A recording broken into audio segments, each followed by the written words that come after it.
variante Omicron está creciendo exponencialmente los contagios de COVID-19 en el mundo y en Costa Rica. El sábado anterior, la Caja Costarricense de Seguro Social dio una conferencia de prensa en la cual señalan que para esta semana proyectan días de hasta 5.000 casos. De hasta 5.000 casos. Eso no lo habíamos visto durante la pandemia. ¿Qué es el Omicron? ¿Por qué es tan fácil de transmitir? Además, está apareciendo en el mundo una coinfección entre el Omicron y la influenza. Se llama flurona. Bueno, para hablar de todo esto, tenemos con nosotros al epidemiólogo de la Universidad Nacional, don Juan José Romero. Don Juan José, ¿cómo está? ¿Qué tal, Daniel? ¿Cómo le va? Muchísimas gracias. Nos dimos cuenta un día de estos, los dos vecinos de Turrialba, don Juan José. Efectivamente, nada más que yo nací algunos años antes. No, pero muy pocos, doctor. Muy pocos. Muchas gracias por estar aquí. Doctor, antes de empezar con la entrevista sobre el Omicron, yo le quería consultar. ¿Ustedes cuando estudiaban esto, en algún momento se imaginaron una pandemia así? Bueno, lo que pasa es que las pandemias son recurrentes en el tiempo. Quizás la que tuvimos así de este tamaño o inclusive hasta más grande inclusive fue a principios del siglo pasado, precisamente la gripe española, que desafortunadamente mató muchísima gente. Hay que recordar que las condiciones eran completamente otras, no había tanto conocimiento como ahora, y las herramientas médicas, de comunicación y todas las que habían eran muy diferentes y las condiciones de vida eran muy diferentes, aparte de que coincidió con la guerra, con la Primera Guerra Mundial. Entonces las condiciones en general del mundo eran digamos, bastante paupérrimas. Pero en la academia se estudiaba que había posibilidad de una pandemia con la que estamos viviendo. Sí, inclusive de manera muy anecdótica, yo creo que ustedes recordarán que cuando comenzó la pandemia por este coronavirus, salía por ahí algunos cortos del señor Bill Gates hablando de una posible pandemia, y curiosamente la figura que aparecía atrás era un coronavirus. Entonces, sí se pensaba que era posible que en algún momento se diera una pandemia, tal vez no de esta magnitud, porque ya hubo otras pandemias previas, ¿verdad? Entonces nos vamos al 2009, cuando tuvimos la pandemia por H1N1, que fue una pandemia relativamente pequeña e inocua relativamente. Tuvimos otras pandemias menores, ¿verdad? Ébola, el mismo SARS-CoV, el original, el MERS, que fueron pandemias menores. Llamamos pandemias porque fueron pequeños brotes que se extendieron en distintos países del mundo, pero no una pandemia de esta magnitud que ya lleva casi 5,5 millones de muertos y que está rompiendo récords. En este momento rompe récords de contagios diarios. ¿Por qué Omicron es tan contagiosa, esta variable del COVID-19, doctor? Bueno, lo que pasa con esta variante es que aquí hay varias cosas, pero tiene muchas mutaciones. ¿Sí? Mutaciones son cambios en el material genético que codifican, o sea, que dan las instrucciones para que ciertas partes, ciertas proteínas de la pared, digamos, de lo que uno llama la cápside del virus, se pegue de manera más eficiente a las células, las contagie y rápidamente comience el proceso de multiplicación, que en el caso de los virus se llama replicación viral. Y resulta que este virus, esta variante, le gusta replicarse y encuentra muy bien replicarse en las vías aéreas superiores: nariz, faringe, orofaringe, laringe y la tráquea principalmente. Entonces, como se replica mucho aquí arriba y muy rápido, rápidamente sale. Entonces, entra, contagia, digamos que produce la infección, se replica muy rápido y muy rápido está disponible para que uno lo mande al ambiente. Y en grandes cantidades, ¿verdad? Entonces, el hecho de que yo ahorita esté aquí con mascarilla es porque, digamos, a pesar de que estamos a una distancia de más de 2 metros, estamos en un lugar, digamos, aireado, más o menos, no está de más, y ya usted está vacunado, yo estoy vacunado, no está de más de vez en cuando extremar medidas, porque este es un virus que pequeñas cargas virales, cuando ingresan, pueden provocar precisamente esta colonización y de ahí en adelante seguir el contagio. ¿Cuánto nos protege de Omicron, doctor, tener 2 vacunas contra el COVID-19, 2 dosis de la vacuna? Bueno, en realidad digamos que contra el virus no nos protege en el sentido de que las vacunas no protegen de la infección per se, ¿verdad?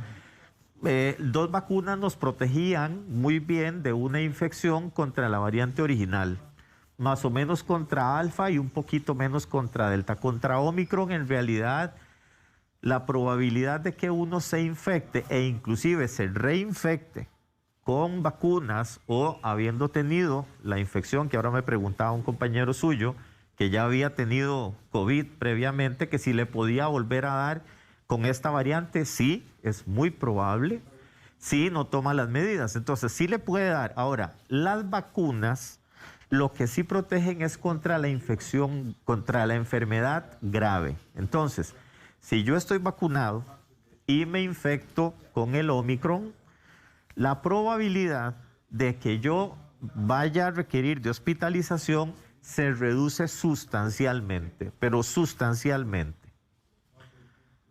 Con 3 dosis, doctor, Israel ya está hablando de 4ª dosis. Nosotros estamos empezando la 3ª dosis. Sí, con 3 dosis todavía se reduce más esa probabilidad. Insisto, no de que no nos contagiemos, sino más bien de que cuando nos dé la infección, cuando tengamos la infección, tengamos una enfermedad que sea más llevadera.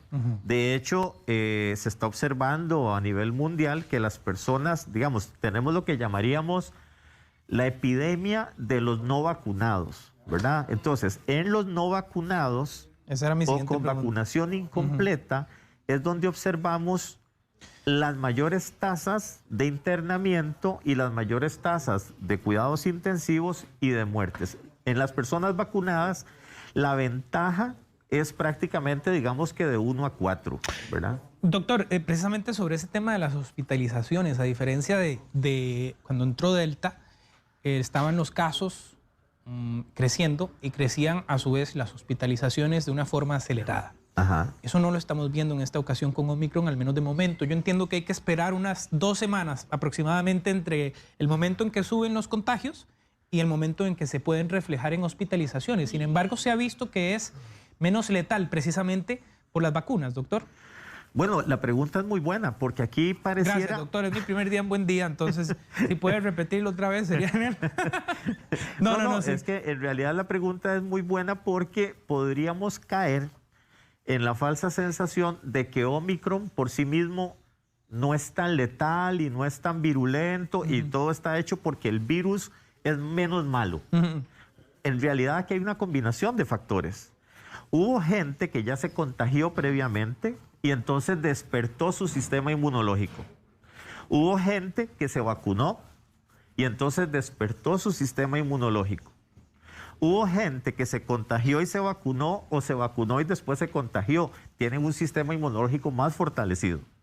Entonces, cuando viene esta variante, que si bien es cierto, de por sí es menos virulenta, o sea que produce menos enfermedad grave, se junta con el hecho de la vacunación y aquí estamos a favor de nosotros mismos. Entonces, tenemos una variante que es menos mala y nosotros estamos mejor preparados y por eso es que a nivel mundial se observa que las hospitalizaciones, ojo, proporcionalmente bajan. Entonces, para ponerlo así, si antes por cada 1000 personas con Delta se internaban 8, con Omicron se internan 2. Entonces, digamos que ahí tenemos una gran ventaja. ¿Dónde está la desventaja? Que antes teníamos 3000 contagiados en Costa Rica cuando tuvimos mayor cantidad de contagios. Fue posterior, o sea, cuando tuvimos la ola por alfa, no precisamente con Delta, sino con alfa, pero superamos los 3000 contagios. Nosotros llegamos a 3.200 y tantitos de contagios en algún momento posterior a la Semana Santa del año pasado y fue nuestro récord.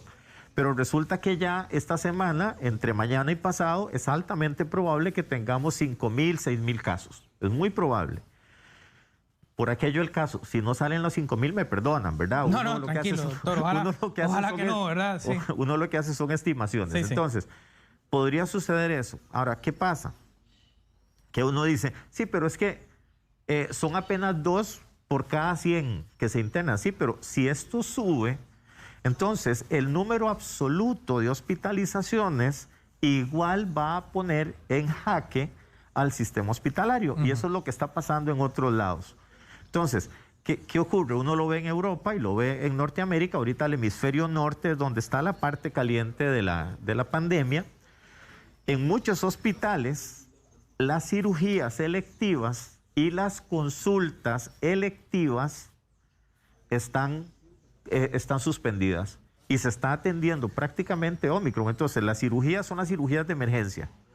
Pero cirugías como que, digamos, me tenían que cambiar un menisco, que me tenían que hacer un reemplazo de cadera o algo así, por ahorita no se están haciendo. ¿Por qué? Porque el hospital está prácticamente ocupado, los hospitales están prácticamente ocupados atendiendo internamientos por COVID, atendiendo emergencias, y esto desplaza otras enfermedades. Eso podría pasar en eventual caso de que suban exponencialmente a 6,000, 7,000 casos en Costa Rica. Aumentar de esa forma la presión hospitalaria, doctor. Sí, efectivamente. Entonces ya comenzamos, digamos, a verlo.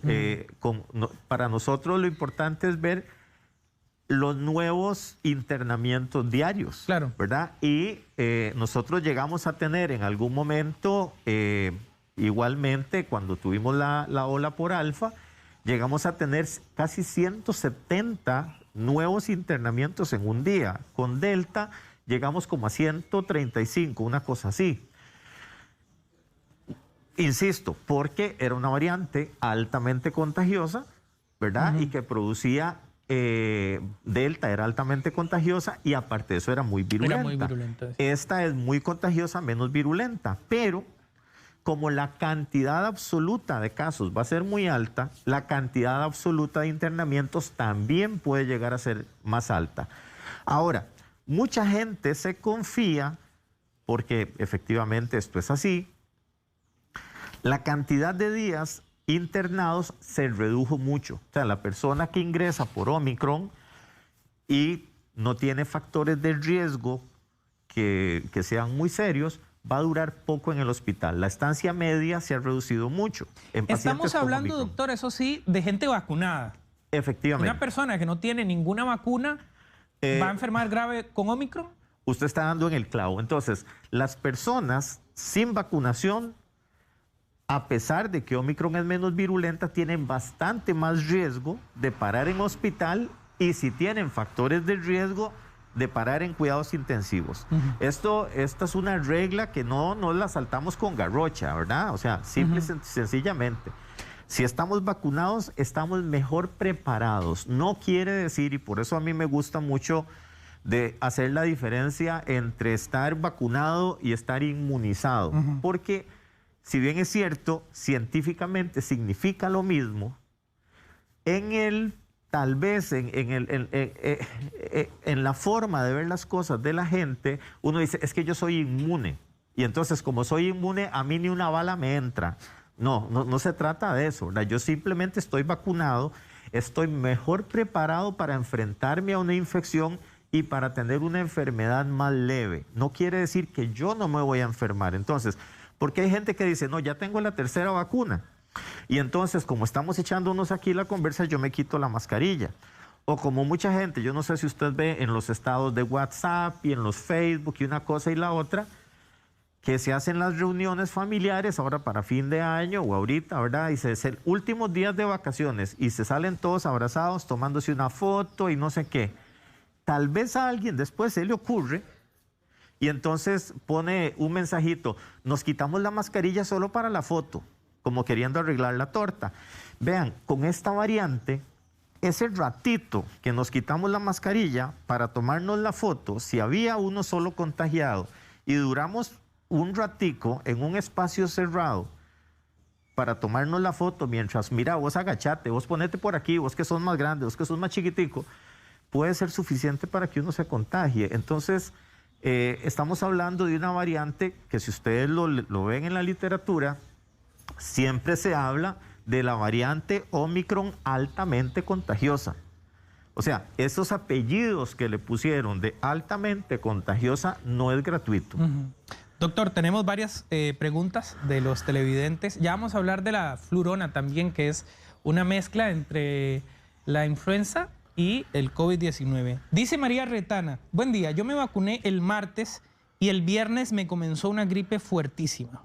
¿Podría ser COVID o una reacción de la vacuna? Dice que se vacunó el martes y el viernes empezó con una reacción muy fuerte.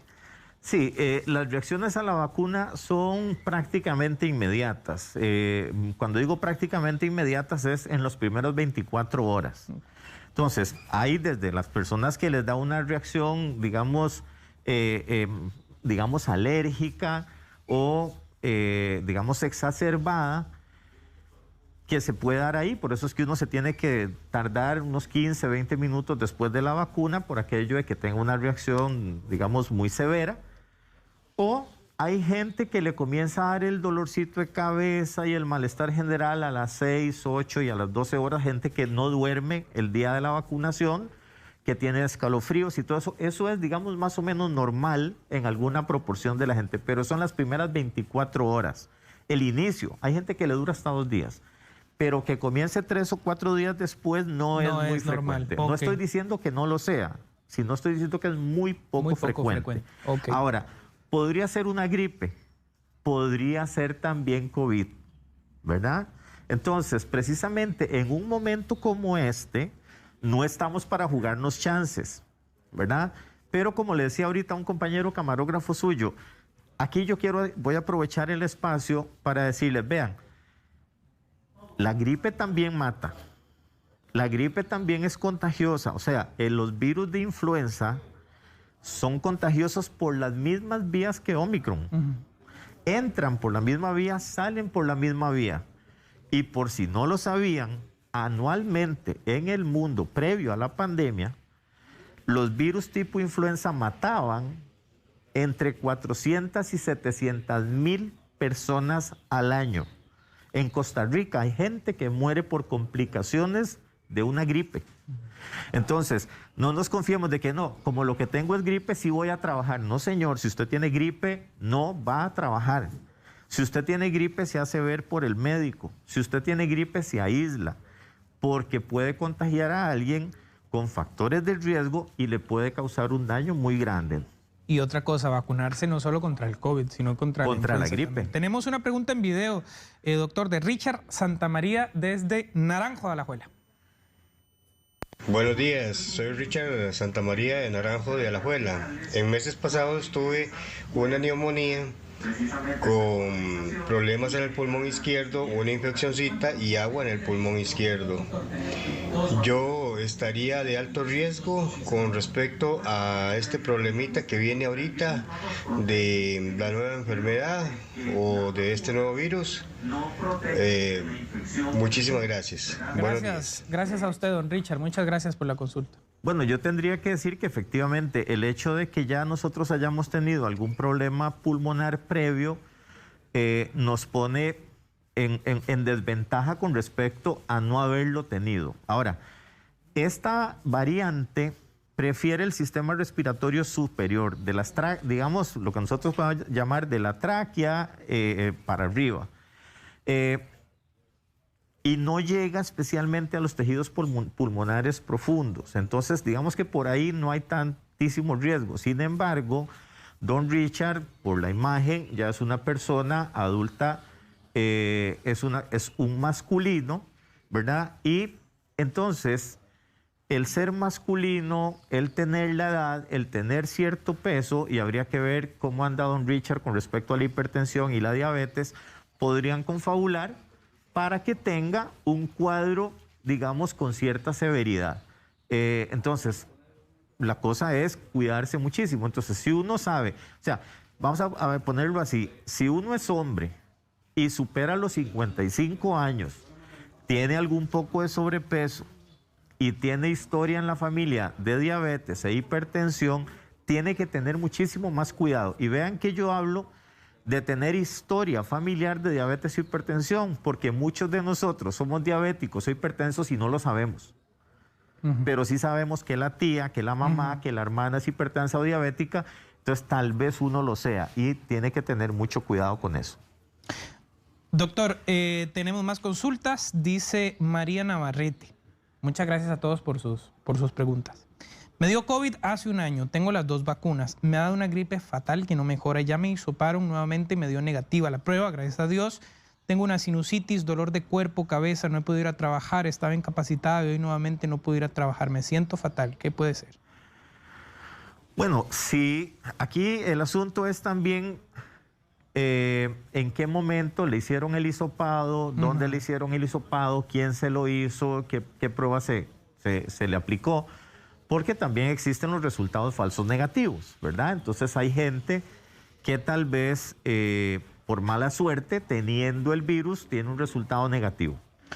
Ahora, si efectivamente tenía síntomas, si fue a que lo vieran en la caja de Seguro Social o un médico, si quien le tomó la muestra es un técnico especializado y le corrieron las pruebas en un laboratorio autorizado y el resultado es negativo, es muy probable que sea negativo. Entonces, es probable que tenga un cuadro gripal. Esta época es importante porque estamos en una época de transición y puede ser que tenga gripe. Sin embargo, esta es una cosa que tiene que decírsela su médico de confianza o el médico del Seguro Social. Doctor, esta pandemia, y lo decía Camus en La Peste, ¿verdad? Saca lo bueno y lo malo de las personas de múltiples formas. Lo bueno, creo yo, dentro de tantas cosas terribles que ha traído la pandemia, además de valorar el tiempo en casa con nuestros seres queridos, valorar a nuestros seres queridos también, pero es dar voz a la ciencia, dar voz a personas con alta capacidad que han estudiado mucho y que están basados, lo que dicen, en argumentos científicos. Pero también hay otra cara de la moneda, donde hemos visto muchas mentiras, hemos visto para engañar a las personas, para hacerlas creer una cosa u otra. A grandes rasgos, doctor, ¿usted qué opina de las personas que dicen que la vacuna va a tener efectos secundarios terribles, que la vacuna esto, lo otro? Porque siempre nos llenan también de preguntas que la vacuna a largo plazo va a causar qué sé yo, qué enfermedad, no sé, que bueno, desde que nacemos nos están inyectando además, ¿verdad? Sí, Dani, yo le agradezco por la pregunta porque definitivamente hay cuestionamientos que son aceptables, razonables y hasta discutibles, en el sentido de que vale la pena discutir con esa persona. Hay otros que simplemente son dignos de ignorarlos, ¿verdad? Okay. Ahora, yo creo que la gran mayoría de nosotros estamos aquí bien porque recibimos vacunas desde la primera semana de vida y nos vacunan a la primera semana, al mes, a los 3 meses, a los 6 meses, al año, a los 3, a los 6, a los 12. Y después inclusive tenemos vacunas de adultos y refuerzos. Y eso hace que estemos aquí y que tengamos un estado general de salud en el país de primer mundo. Entonces, curiosamente, ahora se cuestionan de que si la vacuna es o no es una vacuna, para comenzar por el principio. De que si la vacuna es más bien un arma de muerte, si es un arma de dominación o cosas por el estilo. Efectivamente, uno podría discutir, conversar con respecto al hecho de que fue una vacuna que se desarrolló en 3 meses, pero en 3 meses basado en qué tecnología y desde cuánto tiempo antes. O sea, no fue que yo comencé hoy y dije, mira, me voy a inventar una vacuna y comienzo de cero. No, en realidad hay investigación de más de 40 años de previo a las vacunas de ARN mensajero. Por ejemplo, las vacunas del vector viral se han desarrollado desde mucho tiempo, inclusive como vacunas desde hace mucho tiempo atrás. Entonces, no es que se está experimentando con esto. La tecnología hizo que un virus que fue reportado en diciembre del 2019, al 6 de enero, ya estuviera completamente codificado su genoma y puesto en una biblioteca pública donde se ponen los genomas el 11 de enero. Y ya estaba disponible para todos los científicos del mundo y a partir de ahí comenzaron a desarrollar terapéuticas, vacunas y una cosa y la otra. Estamos hablando de los mejores centros de investigación del mundo. En este momento se pueden contar, sin mentir, por millones las personas que están trabajando en investigación de COVID. Wow. Entonces, no estamos hablando de que yo en mi laboratorito comencé a investigar una cosita, no estamos hablando de los mejores centros de investigación del mundo. Ahora, que la gente tiene dudas es correcto, está bien, hay que tener dudas. Yo mismo le digo a mis estudiantes, a mí no me crean nada, duden todo lo que yo les diga. Pero no se trata nada más para decir, si es que Joticas está echando mentira. No, demuéstreme la mentira. Entonces vaya, estudie, pero estudie en medios que sean creíbles, que sean fiables. Uno no agarra lo que le llegó por Facebook o lo que le llegó por el WhatsApp para decir, es que esta vacuna mata. Vea, todos los medicamentos tienen efectos secundarios. Todos. Hasta la aspirina. Entonces resulta que la aspirina, si fuera por efectos secundarios, no se le recetaría a nadie. Porque resulta que si usted toma aspirina, por ejemplo, porque tiene algún problema y quiere evitar la agregación plaquetaria, el día que usted se corta, le va a salir más sangre que si no estuviera tomando la aspirina, por ejemplo. Entonces resulta que ese que es un efecto secundario, que para eso también se receta, entonces funciona, o un efecto secundario, vamos a hablar medio jocosamente. Los problemas de disfunción eréctil que se vinieron a resolver con Viagra, ¿verdad? Por ejemplo, ¿Qué pasa? ¿verdad? Con el sildenafil, son un efecto secundario de una medicina que tenía otro efecto. Qué interesante. Entonces fue un efecto secundario muy positivo que convirtió a esa pastillita en la más vendida del mundo. Entonces, a mucha gente le ha cambiado la vida. ¿Qué pasa? Sí, hay gente que le ponen, digamos que le ponen la vacuna y tiene una reacción muy fuerte. Hay gente que le ponen la vacuna y pasa muy mala noche, que le duele mucho el brazo y que una cosa y que la otra. Hay muchos que no nos dio nada. Pero si nosotros nos ponemos a fijarnos que ya prácticamente en muy poco tiempo se van a haber aplicado más de 9.000 millones de dosis de vacunas en el mundo, la cantidad de reportes en el sistema VAERS, que es el sistema de reporte de efectos secundarios por las vacunas, si bien es cierto, reportan decenas de miles de efectos secundarios, la gran mayoría son leves y hay algunos que sí son graves. Sin embargo, siguen siendo efectos muy raros, raros en el sentido de que son poco frecuentes. Entonces, yo no les voy a mentir y yo no les voy a decir que una vacuna no produce efectos secundarios. Claro que sí, ¿verdad? Pero resulta que entre no vacunarse por el miedo a un efecto secundario y vacunarse por el efecto positivo individual y colectivo, porque aquí lo importante también es lo colectivo. Yo le puedo decir a usted, por ejemplo, digamos, supongamos que, qué sé yo, nuestro compañero fuma. Él fuma y puede ser que le dé cáncer, pero no me dará cáncer a mí si él fuma. En este caso, si él tiene COVID, me lo puede pasar a mí, se lo puede pasar a usted. Es algo colectivo. En este caso no es solo la enfermedad individual, esto va más allá. Sí, Dani, y también los efectos sociales. Es que, veámoslo así. ¿Qué pasa si nos ponemos de acuerdo y no nos vacunamos un montón? Como está pasando en muchos países donde desafortunadamente los grupos antivacunas tienen mucho peso. Entonces la gente no se vacuna. Entonces no se vacunan, se infectan, se enferman y llegan al hospital y en el hospital ocupan camas.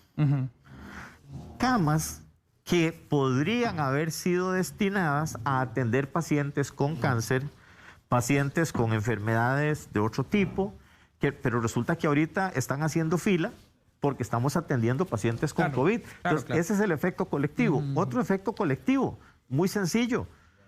No hay choferes de buses porque están infectados por COVID. No hay maestros y entonces ¿quién da clases? No hay profesores, porque están infectados. Entonces, de hecho, ahorita muy probablemente las decisiones que mañana anuncie el gobierno con respecto a si hay restricciones o qué tipo y qué sé yo qué, probablemente no estén relacionados únicamente con las hospitalizaciones, sino con esos efectos colectivos que tienen que ver con que no hay fuerza de trabajo para mover a Costa Rica porque la gente está incapacitada por COVID. Doctor, flurona. Ajá. ¿Qué es la flurona, doctor? Bueno, la flurona es una combinación de, digamos, de dos enfermedades que se dan al mismo tiempo, que son gripe, y de ahí viene el flu, del inglés, y rona, que es la parte final de corona, ¿verdad? Entonces, el flurona es una coinfección con enfermedad que se da en alguna persona que tiene muy mala suerte. ¿Por qué muy mala suerte? Porque resulta que es pescar al mismo tiempo dos virus que tienen un periodo de incubación bastante corto y que tienen un periodo de sobrevivencia en el organismo bastante corto. Me decía que eso, en caso de que a una persona le dé flurona, que se están detectando algunos casos en el mundo, bueno, ya se había, hasta ahora se conoce como flurona, pero desde marzo, me decía, 2020, el inicio de la pandemia, ya habían casos, pero sí puede agravar el COVID. En efecto, dos cosas, si lo que primero ahora teníamos era COVID y después nos infectamos por un virus influenza, el virus influenza viene a agravar el cuadro de COVID o viceversa. ¿Por qué ocurre esto? Bueno, porque ambos están afectando el mismo órgano, entonces están afectando el sistema respiratorio, entonces afectan pulmones y ya sea sistema respiratorio superior o inferior. O si por alguna razón tenemos, por ejemplo, Omicron con algún virus influenza que afecta las partes inferiores del sistema respiratorio, tenemos una infección en prácticamente todo el tracto respiratorio y los pulmones. Entonces puede agravarlo. De hecho, los reportes de los que yo le hablaba el otro día, mucho tenía que ver con pacientes que estando en cuidados intensivos y que no reaccionaban muy bien al tratamiento por COVID, comenzaron a ver qué era lo que podía estar pasando y entonces se dieron cuenta de que tenían también virus influenza. En muchos casos de estos reportes, el virus influenza o el SARS-CoV-2 eran de manera incidental, o sea, aparecían porque porque aparecían casualmente, no era que se sospechaba de ellos. Y entonces cuando se encontraron ya se dieron cuenta que lo que teníamos era una coinfección que estaba produciendo, digamos, una combinación de enfermedades que de por sí son muy difíciles de diferenciar una de otra. Doctor, mañana inicia la vacunación para niños de entre 11 y 5 años con el biológico especial para ellos de la firma Pfizer-BioNTech.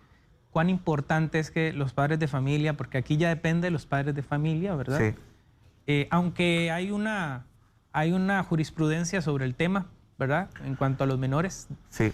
Pero cuán importante es que los padres de familia, por favor, vayan y cuando tienen el llamado, vacunen a su hijo o a su hija. Sí, en esto, Dani, usted tiene toda la razón. Más allá de la obligatoriedad que exige la ley para la vacunación de los menores, aquí es un acto de conciencia por parte de sus padres o encargados que lleven a vacunar a estos menores o que en el momento, porque ya se está viendo la forma de que se vayan a vacunar a las escuelas, sí, ¿verdad? Sí, sí. Entonces que apoyen el hecho de que se dé la vacunación.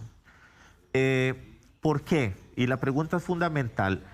En los niños, curiosamente, con esta nueva variante, por ejemplo, se está viendo más casos de enfermedad que en los previos y en población joven. ¿Por qué? Porque no estaban vacunados o fueron los que se vacunaron más tarde o gente que no se quiso vacunar, ¿verdad? O que tienen solo una dosis y no tienen el esquema completo o cosas por el estilo. Entonces, los niños, si bien es cierto, tienen menor cantidad de casos severos como para llegar al hospital, también se enferman y también contagian. Pero también en los niños lo que se ha observado es que pueden presentar secuelas que son efectos de largo plazo, producto de una infección subclínica que después se manifiesta. En los adultos también. Se está observando que mucha gente está llegando a los hospitales sin haber reportado previamente COVID y lo que tienen son secuelas de un COVID asintomático que dio después. En los niños también ocurre. Entonces, tenemos que proteger a los niños de su propia enfermedad, de los efectos que hay en ellos, pero también en el hecho, hablábamos hace un rato, colectivo, de que entre más población tengamos nosotros vacunada, tenemos más chance de que menos gente se enferme y también de que menos gente transmita. La vacunación no nos exime de que nosotros seamos contagiosos para otras personas, pero reduce la carga viral. Y al reducir la carga viral, reduce la probabilidad de que contagiemos a otras personas. Doctor, tenemos una consulta en video, la vamos a ver de inmediato. Sí, buenas. Quería saber, bueno, comentarles que la semana pasada me hizo paro porque tuve una gripe muy fuerte. De hecho, todavía estoy un poco afectada. Yo sentía que había recuperado pesos porque ya en agosto había tenido COVID y fue muy distinto. Salí negativa, gracias a Dios, pero necesito vacunarme, pero yo he tenido varios trombos y cada vez que voy a vacunarme me dice que no se puede porque a mí me toca la Pfizer. Sin embargo, me piden un documento que sea de un vascular periférico que no poseo. Y sí me urge vacunarme porque tengo factores de riesgo. Quería saber qué puedo hacer y obviamente el asunto de la vacuna que uno sí le tiene miedillo a que no ha sido. Bueno, muchas gracias. Nos dice que tiene trombos, sufre de trombos y teme de COVID y quiere vacunarse. Sí, ve aquí, este es un caso que mucha gente, digamos, el caso de la señora que tiene algún problema, alguna coagulopatía, que es el hecho de que eventualmente se le producen trombos por alguna razón. Hay que recordar que los trombos en mujeres son más frecuentes que en hombres y en mujeres que toman pastillas anticonceptivas más inclusive. Pero digamos en el caso de la señora, si tiene algún tipo de coagulopatía, lo mejor es que consulte con su médico de confianza y que le oriente. Uno podría decir que dentro de las dos vacunas que se aplican en Costa Rica, efectivamente la vacuna de Pfizer sería la más segura para que no le produzca estos problemas de trombos.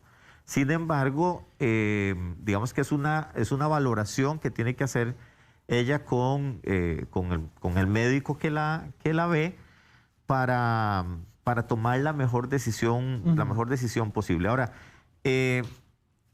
los coágulos que se pueden producir posteriores a una vacunación, que están bien reportados, especialmente con las vacunas tipo de vector viral como la de AstraZeneca en nuestro caso, a las personas se les explica que si tiene cierta sintomatología entre 7 y 15 días después de la aplicación de la vacuna, como el adormecimiento de extremidades, cierto dolor de cabeza, etcétera, etcétera, que lo reporten porque eventualmente podría ser una formación de trombos, pero la terapéutica para contrarrestar esos síntomas existe, es muy segura.